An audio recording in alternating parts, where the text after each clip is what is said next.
La renegociación del Tratado de Libre Comercio se ha convertido en un elemento central del discurso de Donald Trump, tanto en campaña como ahora que ya está instalado en la Casa Blanca.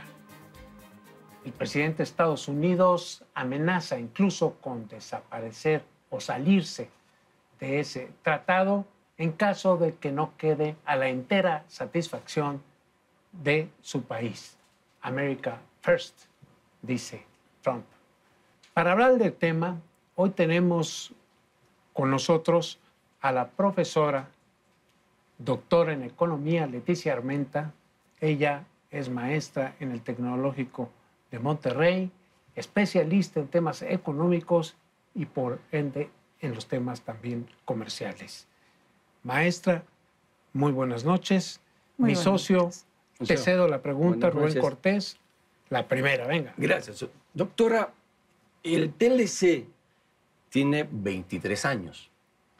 Yo creo que es un tratado que necesitaba, lo dijera Trump o no, una renovación, porque en ese tiempo el TLC surge cuando no existía el iPhone, no existía Google Maps, no existían los drones, no existían los coches eléctricos, ni siquiera los coches que se conducen solos, que existen ya, ¿no? Pero sí valía la pena renegociarlo, reabrirlo, como se le quiera llamar en los términos políticos.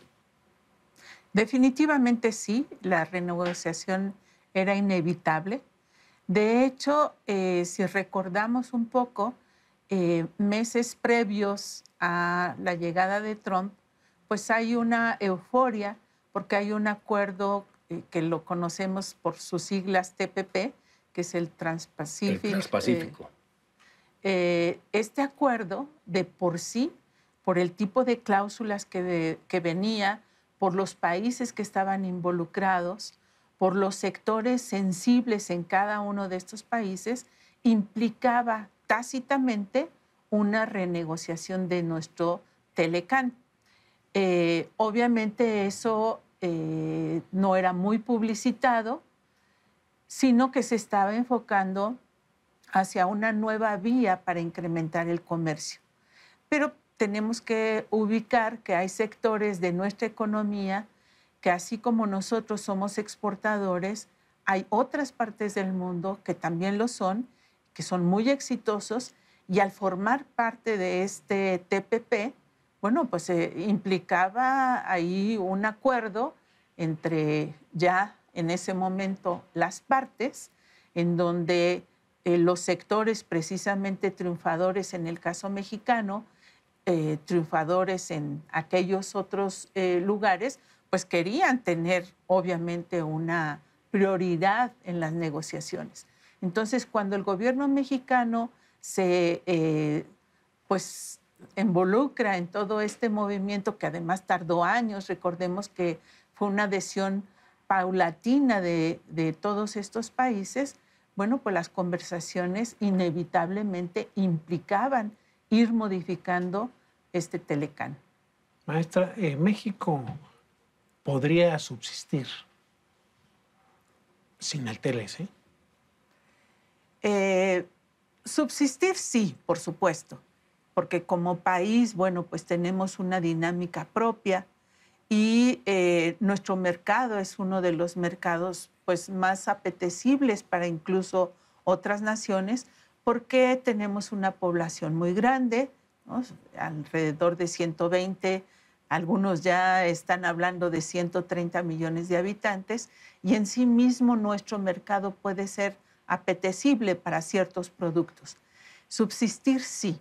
Sin embargo, bueno, el comercio internacional, a través de las distintas mediciones que podemos hacer, impacta en prácticamente un 25% a nuestro Producto Interno Bruto. Eso, digamos, en el comercio total. Además de ese comercio, el 80% forma parte de este comercio que realizamos con América del Norte. Entonces, definitivamente el quedarnos sin el tratado tiene un impacto muy importante en nuestra economía, las cadenas de valor que hoy por hoy se han generado, pues se verían un tanto conflictuadas. Porque voltear a China suena bonito y siempre se habla de que si no es con Estados Unidos es con China, pero el problema es que con China, primero, está muy lejos. Segundo, pensamos de manera facilista que como que son 1.000 millones de chinos, si comerciamos por lo menos $1 con cada chino, son 1.000 millones de dólares de comercio de manera automática, pero no, porque la mayoría de los chinos es muy pobre por debajo de la línea de pobreza. Además está lejos. Y con China tenemos un déficit comercial amplísimo. Creo que ellos nos venden a nosotros más de 40.000 millones de dólares al año y nosotros apenas tenemos 5.000 millones. Es un desbalance notorio. En cambio, con Estados Unidos, además de la cercanía, es ventajoso. Se habla de $1 millón por minuto, lo que comerciamos, con la economía más fuerte del mundo. Yo creo que el TLC tiene que ser con Estados Unidos, la relación de México económica tiene que ser con Estados Unidos. Definitivamente tenemos ahí la ventaja geográfica, como ya la mencionaba, y estos 23 años de tratado pues han provocado una integración muy importante de nuestra industria manufacturera con la industria de los Estados Unidos. Al estar precisamente integrados, es lo que nos explica este volumen de comercio que ya mencionaba. Cuando hablamos de materias primas, frutas, legumbres o minerales, obviamente para nosotros el petróleo en los años 80 era la materia prima por excelencia que exportábamos. Si regresamos a ese sector, ahí sí hay apetito en China por este tipo de productos, pero tienen una desventaja.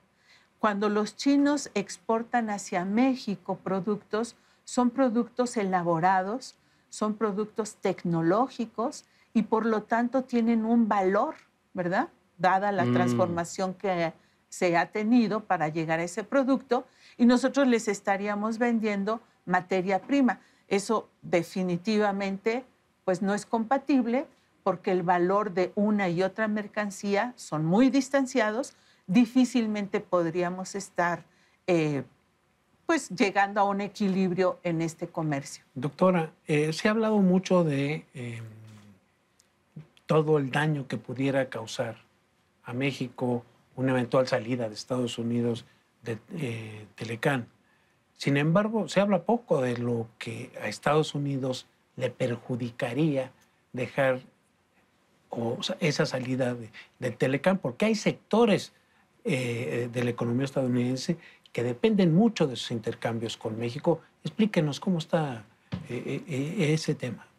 Pues estos 23, 25 años, como lo queramos medir, pues han provocado integración. ¿Qué quiere decir integración?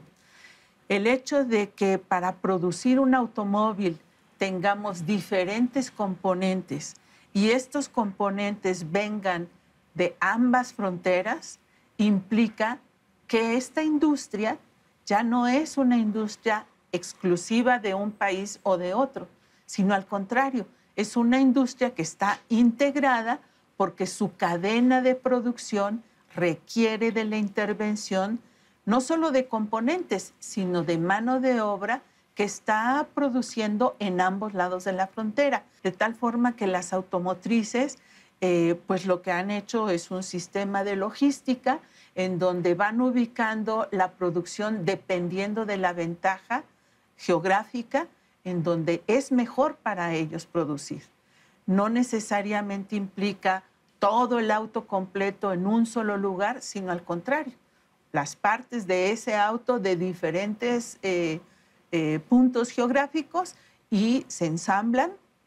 Hay varios modelos, no quisiera entrar al detalle de marcas y tal, pero hay varios modelos que son ensamblados. Ese es el asunto, que Trump como político ha tratado de simplificar en un tema que no es sencillo, no es simple. Está muy imbricado el comercio de los tres países, básicamente más Estados Unidos, México, y yo creo que al final, doctora, no va a suceder más que se va a renegociar, se va a reactualizar o actualizar el tratado, es lo que yo creo que va a suceder finalmente. Sí, definitivamente creo yo también que esa es la perspectiva. Yo creo que era bueno que se hiciese, ¿no? Así es, Y para ponerlo en esta perspectiva, cuando se negocia precisamente el Tratado de Libre Comercio, por ejemplo, uno de estos grandes cambios, pues la producción petrolera era exclusiva del Estado, era un legado constitucional que solo le pertenecía, en este caso,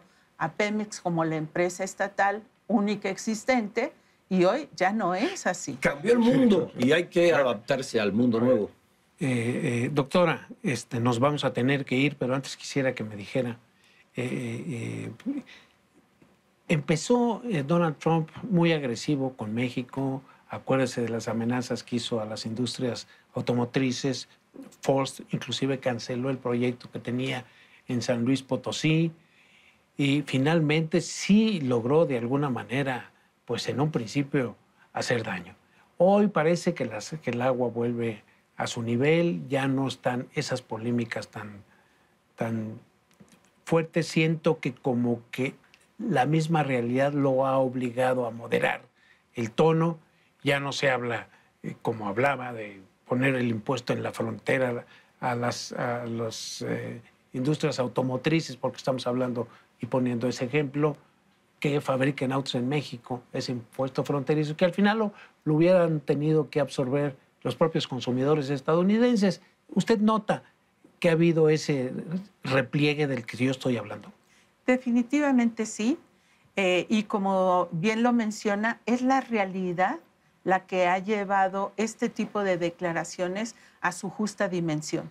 Son justamente las empresas norteamericanas que están interesadas en seguir produciendo en México, en colaborar, porque por lo que mencionaba antes, se hacen partes de la producción en uno y en otro lado, son ellos los primeros interesados en mantener esta prerrogativa. Y son justamente los voceros indirectamente nuestros ante el Congreso y, por supuesto, ante las autoridades en Washington. No solamente es el sector automotriz, hay muchos sectores, me centré en él porque es el emblemático, ¿verdad? Pero sí, definitivamente. Pues con eso nos vamos. Muchísimas gracias. La cita, usted lo sabe, el próximo miércoles 9:45 aquí en ADN 40. Muchísimas gracias, doctora. Al contrario, por acompañarnos. Gracias. Socio querido. Gracias. Pues hasta la semana que entra. Hasta la próxima semana. Gracias, doctor. Al contrario, gracias.